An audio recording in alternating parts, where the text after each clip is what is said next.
Oke. Kita ke contoh yang selanjutnya ya. Di sini saya sajikan beberapa contoh yang lain. Semoga ini juga bisa membantu menambah pemahaman tentang aturan inferensi. Misalkan tentukan kesimpulan dari premis-premis berikut ini. Kalau yang tadi kan kesimpulannya sudah ada ya. Kita disuruh mengecek validitasnya. Jadi dia valid atau tidak gitu. Kalau ini soalnya adalah kita diminta menentukan kesimpulannya, mencari dari premis-premis yang ada gitu ya. Ada 3 premis, negasi T maka negasi R, negasi S T maka W, premis keempat R disjungsi S. Apa kesimpulannya gitu. Ini premisnya. Jadi premisnya ada 4. Jadi bukan kita mengecek valid atau tidaknya. Jadi ketika kita mengerjakan soal pastikan mengecek dulu soalnya apa. Kemudian seperti proses yang tadi. Nah, kalau di sini saya tidak menggunakan tabel ya, hanya saja saya menggunakan tetap aturannya sama, yaitu ada nomor, kemudian ada langkah-langkahnya, kemudian ada keterangannya gitu. Yang penting tetap lengkap seperti ini, tidak harus di kotak dalam bentuk tabel. Saya tulis dulu premisnya mulai dari premis 1 sampai premis yang keempat gitu. Apakah harus ditulis semua seperti ini Bu di awal? Sebenarnya enggak sih. Kalau misalkan Anda mau menulis, saya itu tertariknya itu premis 1 sama premis 2 dulu Bu yang mau saya kerjakan. Boleh enggak kalau saya tulis premis 1, premis 2 terus bawahnya langkahnya dulu gitu. Setelah itu baru saya sambung dengan premis 3 atau premis 4 dan seterusnya. Boleh, ada juga yang alirannya seperti itu. Kalau saya seperti ini, biasanya saya tulis premisnya semua, baru pengerjaannya di bawahnya gitu. Tidak masalah pakai yang apa saja. Nah, kalau di sini dari premis-premis yang ada baru saya lihat mana yang bisa dioperasikan gitu. Saya melihat di sini ada negasi S, di sini ada R disjungsi S. Saya ngintip tuh ke hukum-hukum, saya melihat ada yang namanya silogisme disjungtif. Maka di situ saya ambil langkahnya dan saya memperoleh kesimpulan atau konklusi sementara yaitu R dari langkah 2 dan langkah 4. Berarti dari sini yang belum terpakai adalah premis 1 dan juga premis 3 ya kan. Sekarang dari premis 1 sama premis 3, mana yang kira-kira bisa dioperasikan dengan langkah yang kelima ini yang baru kita dapetin? Premis 1 kan? Karena kan premis 3 kan T maka W, nggak ada hubungannya sama sekali dengan R. Sedangkan yang di premis 1 adalah negasi T maka negasi R. Nah, negasi T maka negasi R di sini adalah R. Kita bisa menggunakan apa? Modus tollens. Betul sekali. Kalau modus tollens tadi kan bunyinya kan P maka Q, kemudian premis yang kedua adalah negasi Q. Jadi kebalikan dari kesimpulan. Maka kebalikan dari yang belakang. Maka kesimpulannya adalah negasi P, yaitu kebalikan dari yang depan. Nah, di sini premis yang pertama adalah negasi T maka negasi R, dan langkah yang kelima ini adalah R, di mana R ini adalah kebalikannya yang belakang. Berarti kan sebenarnya dia mengikuti polanya modus tollens, ya kan? Mengikuti polanya modus tollens. Berarti kesimpulannya adalah negasi dari yang depan. Nah, dari langkah 1 dan langkah 5, kita bisa mengambil konklusi sementara hasil inferensinya adalah T, yaitu kebalikan atau lawan dari yang depan. Gitu. Berarti premis 1 sudah kita pakai, ya kan? Nah, selanjutnya tadi masih ada tersisa premis 3. Bisa nggak kita gabungkan dengan hasil yang terakhir yaitu 6? T maka W, sini T. Berarti kita bisa menggunakan apa? Modus ponen. Betul sekali. T maka W. Kemudian di sini ada T. Berdasarkan pola dari modus ponen, kita bisa ambil kesimpulannya dia adalah W. Gitu. Semua premis sudah kita gunakan, berarti sudah selesai, sudah kita sampai di ujungnya, kesimpulannya adalah W. Jadi kesimpulan akhir dari hipotesis di samping adalah W gitu. Nah, ini tadi yang saya ceritain. Kalau misalkan dari premis-premis ini Anda melihat, yang pertama saya melihat hubungan antara premis yang kedua dengan premis 4 dulu. Pakai silogisme disjungtif dulu Bu gitu. Maka ketika proses menjawab ini, boleh di sini langkah 1, langsung premis kedua dulu, negasi S. Tulisannya di sini premis 2. Kemudian langkah yang kedua adalah R disjungsi S. Di sini ditulis premis 4. Boleh. Jadi tidak harus dari premis 1 di sini ya. Di sini misalkan premis 2, premis 4, kemudian langkah yang ketiga langsung saya menggunakan ini, silogisme disjungtif. Berarti saya tulis langkah 1 dan langkah 2 hukumnya adalah silogisme disjungtif. Boleh. Setelah itu baru kemudian saya gabungkan dengan ini premis yang pertama. Jadi di bawahnya ya, step yang keempat, premis pertama saya tulis negasi T, maka negasi R, premis 1, gitu boleh. Jadi tidak harus persis seperti ini ya. Boleh Anda tulis berdasarkan reng-rengan. Biasanya kan kalau kita mengerjakan seperti ini tuh, kita biasanya mengerjakannya kan di oret-oretan dulu ya. Nah, Anda boleh menulisnya mengerjakan sesuai yang ada di oret-oretan itu gitu. Jadi nggak harus persis seperti ini, tidak harus persis seperti ini gitu. Kalau ditulis kira-kira seperti ini. Nah, mana ya? Bentar. Nah, seperti ini. Jadi berangkatnya dari premis 2 sampai premis 4. Jadi lewat oret-oretannya dulu. Oh, ini sama ini dulu deh kayaknya. Premis 2 4, terus langkah 1 2 silogisme disjungtif. Bisa. Terus setelah dilihat hasilnya ini. Oh, ini bisa digabungin sama premis 1 nih. Berarti kemudian premis 1 tulis dulu di bawahnya. Baru kemudian langkah 5 adalah ini. Berdasarkan langkah 3 dan 4 modus Tholen. Boleh juga gitu ya. Terus yang belum kan tadi kan premis yang ketiga, berarti di sini premis 3 ditulis. Setelah itu kita menggunakan langkah salah, saya edit sebentar. Nah, ini sudah langkah 5 dan 6 ya. Langkah 5 dan 6 menggunakan modus Ponen. Sudah kepakai semua, kesimpulannya W gitu ya. Jadi ini cara juga menuliskan yang lain sama. Jadi tidak harus berangkat dari premis 1 dan premis 2, 3, 4 dulu gitu, enggak. Boleh seperti ini ya, gitu ya. Jadi setiap orang ketika mengerjakan teknik inferensi itu bisa beda-beda jawabannya, karena memang seperti ini sebabnya. Ada banyak cara gitu ya, tinggal mana yang lebih kreatif atau mana yang lebih singkat gitu. Jadi nggak bisa Anda langsung copy paste, karena Anda belum tentu bisa membaca pikiran orang langkah-langkahnya seperti apa gitu. Oke. Sudah ya, di contoh 3 ya. Ini dia pakai contoh 3, dia pakai nggak ada metode langsung tak langsung, karena memang perintahnya adalah menemukan kesimpulan. Nomor 4, tentukan validitas argumen di bawah ini. Nah, ini menentukan validitas nih, berarti pasti sudah dikasih konklusinya gitu. Tapi karena nggak ada perintahnya, dia mau pakai metode langsung atau tak langsung, berarti bebas ya. Premis 1, P disjungsi R, implikasi Q. Premis yang kedua negasi S. Premis ketiga Q maka S. Kesimpulannya adalah negasi P. Tentukan valid atau tidak gitu. Dari sini sebelum ke jawaban, bisa dilihat atau direng-reng dulu. Kira-kira mau pakai yang metode langsung atau tak langsung. Boleh bebas ya. Terus ada nggak yang bisa dihubungkan di antara premis-premis ini kalau Anda lihat? Ada. Misalkan mana? Ini. Antara 2 sama 3, premis 2 dan 3 bisa menggunakan modus Tholen. Kemudian antara 1 dengan 3 bisa pakai apa nih? 1 dengan 3. Ada elemen yang sama? Ada, yaitu Q. Karena sama-sama implikasi, berarti dia menggunakan silogisme hipotesis gitu. Jadi disiapin seperti itu. Ingat tujuan kita kalau menggunakan bukti langsung, tujuannya adalah menuju ke negasi P. Kita cek dulu. Pakai metode langsung aja ya. Langkah yang pertama, saya menulis premis 1, premis 2, premis 3. Seperti yang tadi. Kemudian yang pertama ada P disjungsi P disjungsi R, maka S diperoleh dari langkah 1 dengan 3 menggunakan hukum silogisme hipotetik. Kemudian dari sini premis yang tersisa adalah premis yang kedua, tapi kebetulan di premis yang kedua dengan yang langkah keempat kita tetap bisa menggunakan modus Tholen, karena ini adalah negasi dari yang belakang. Kesimpulannya adalah negasi dari yang depan kan? Kebetulan yang depan berupa formula juga, berarti negasi dari formula ini, modus Tholen. Nah, selanjutnya kita kan belum sampai pada konklusi kan? Premis-premis sudah dipakai semua, tapi kita belum sampai pada konklusi. Ini sekarang kita rapikan dulu kalau gitu. Nah, kita rapikan dulu, berarti ini berdasarkan hukum De Morgan dari langkah yang kelima, kita memperoleh negasi P konjungsi negasi R.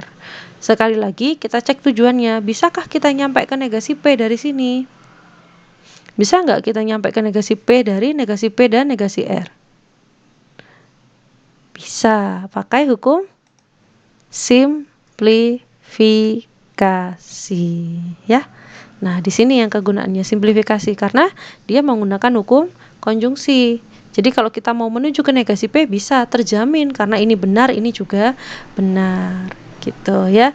Jadi langkah-langkah ini jadi ini yang tadi di bagian slide yang pertama dinyatakan bahwa PI itu bisa diperoleh dari premis atau konklusi dari hasil inferensi premis-premis sebelumnya. Artinya begini, kalau ketika di awal kita itu kan punya premis kan 3 ini kan. Ingat bahwa premis itu sudah terjamin benar. Lah, terus ini langkah yang keempat, 5, 6, 7, ini kan kita peroleh dari hasil premis-premis sebelumnya ini kan. Dan dengan menggunakan hukum-hukum yang sudah terjamin berupa suatu tautologi. Berarti apa yang ada di langkah yang keempat, apa yang ada di langkah kelima, apa yang ada di langkah keenam, ini juga semuanya juga bernilai suatu yang benar gitu, juga sesuatu yang nilainya terjamin benar statusnya gitu, statusnya dia terjamin bernilai benar karena dia diperoleh dari suatu premis yang diinferensikan menggunakan hukum-hukum yang juga sudah berupa tautologi. Jadi dia statusnya benar. Maka ini di langkah yang keenam. Langkah keenam ini semuanya sebaris ini statusnya benar. Karena benar berarti kita bisa menggunakan hukum simplifikasi. Karena kan ini konjungsi. Konjungsi yang bernilai benar berarti negasi P-nya benar, negasi R-nya juga pasti benar. Sehingga di sini kita bisa ambil konklusinya atau kesimpulannya adalah negasi P karena jelas dia terjamin benar. Di situ maka kita sudah bisa sampai pada kesimpulan yang dituju. Berarti kesimpulannya dia argumennya adalah valid gitu. Dah bisa ya. Oke, kita geser ke contoh yang kelima. Simbolkan argumen berikut kemudian tentukan validitasnya. Jika saya berusaha keras dan saya berbakat, maka saya akan menjadi chef handal. Jika saya menjadi chef handal, maka saya akan bahagia. Karena itu, jika saya tidak bahagia, maka saya tidak berusaha berusaha keras ya harusnya. Tidak berusaha dengan keras gitu maksudnya, atau saya tidak berbakat gitu. Nah, prosesnya seperti biasa karena disuruh menyimbolkan, ya memang kita perlu menyimbolkan terlebih dahulu ya. Kita ubah ke bentuk simbolik terlebih dahulu. Gitu. Mohon maaf ini pemisalannya tidak tertulis, harusnya ada di sini. Pemisalan nanti ditambahin sendiri ya. Misal P-nya adalah saya berusaha keras, Q-nya saya berbakat, kemudian R-nya adalah saya akan menjadi chef handal gitu. Bisa ya ditambahin sendiri di catatannya masing-masing. Di premis yang pertama bunyinya seperti ini. Saya kasih kurung karena memang di sini ini dia terpisahkan oleh tanda koma. Masih ingat ya cara mengubah ke bentuk simbolik ya. Yang depan ini dia berupa suatu formula. Dah, premis yang kedua, jika saya menjadi chef handal, maka saya akan bahagia. Muncul satu klausa yang baru, yaitu saya akan bahagia. Berarti karena tadi P, Q, R sudah, kita kasih nama, saya akan bahagia itu S. Jadi pemisalannya ada 4. Misal, P, saya berusaha keras, Q, saya berbakat, R-nya saya akan menjadi chef atau chef handal. Yang keempat saya akan bahagia gitu ya. Premis 2, kemudian yang premis 3, negasi S, maka kok premis 3 ini kesimpulan ya, oleh karena itu berarti kesimpulannya, ini kesimpulannya nggak masuk ke sini ini, tapi ya nggak apa-apa. Kesimpulannya negasi S, saya tidak bahagia ya negasi S, maka dalam kurung saya tidak berusaha kuat atau saya tidak berbakat. Kesimpulannya sudah ya, disiapin bentuk simboliknya.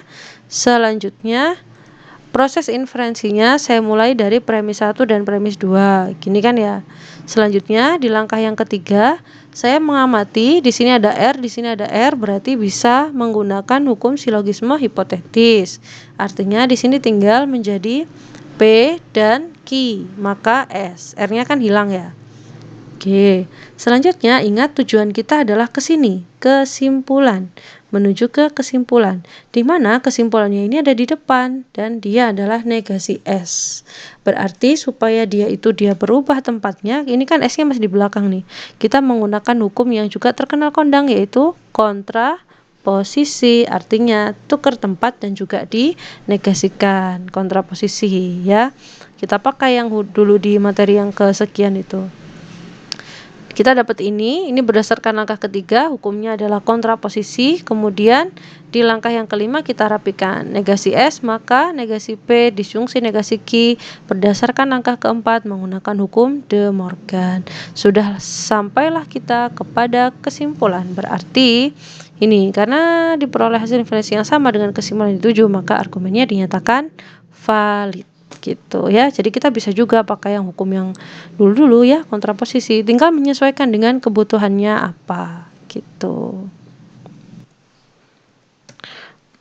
Nah, masih ada satu contoh lagi, terakhir contoh yang ke-6 ini, barangkali ini agak sedikit lebih panjang ya. Ini contoh yang terakhir, semoga ini juga bisa memberikan satu tambahan informasi gitu ya.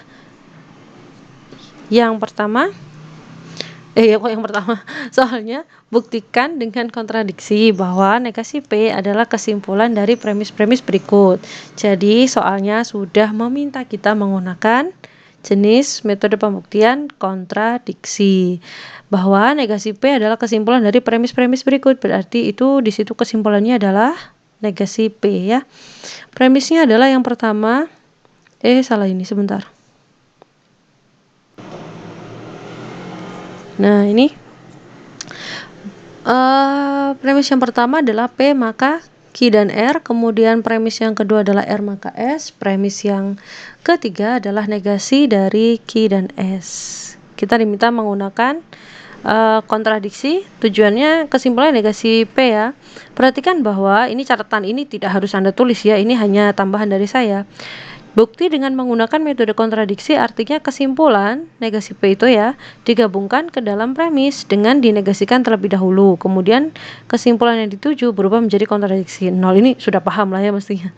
Saya tambahin catatan seperti ini untuk mengulang-ulang karena saya yakin dengan mengulang-mengulang itu Anda akan mancep agak lebih lama diingatan gitu ya. Yang perlu Anda kerjakan tetap yang ininya ya, bagian inferensinya gitu ya. Nah, yang pertama, P maka Q dan R premis 1, R maka S premis 2, negasi Q dan S adalah premis ketiga. Dari sini Anda bisa melihat hubungannya mana yang kira-kira berkaitan. Bisa dilihat ini kira-kira ya, kalau dikira-kira aja ini kan R sama S ya. Kemudian di premis 1 ini sama premis 3 ada hubungannya nih. Ini kan P maka dalam kurung Q dan R. Yang belakang kan berarti Q dan R.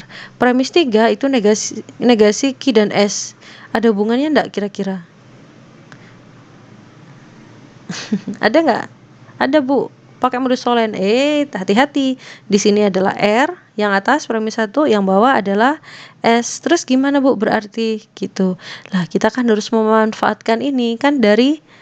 Nah, kan kita masih punya satu tambahan premis yang baru yaitu negasi P, di mana dia diperoleh dari negasi kesimpulan karena dia metodenya adalah metode kontradiksi. Kita rapikan dulu.